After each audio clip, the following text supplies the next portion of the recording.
So I ended up having to replace the suction line. Pretty crappy valve, pretty crappy blades. But here's the capillary tube junction. I used a 1/4 inch condenser line, swaged it around and then soldered. And this is all brand new right here. So it was leaking on the old one all through here. And then basically replacing it all the way from the process tube / suction part of the compressor all the way around, down, place the capillary tube. Inside here is the evaporator for the freezer.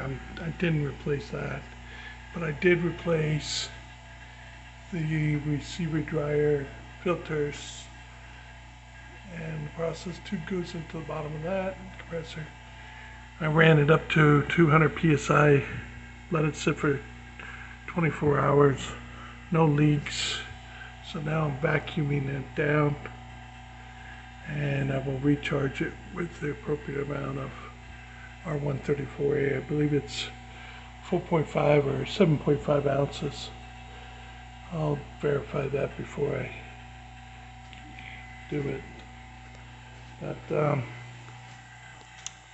basically just vacuuming it down through the red line. I got this to my R138, and I'm only going to vacuum down the low side. I do have a high side fitting, but I'm not going to do much there.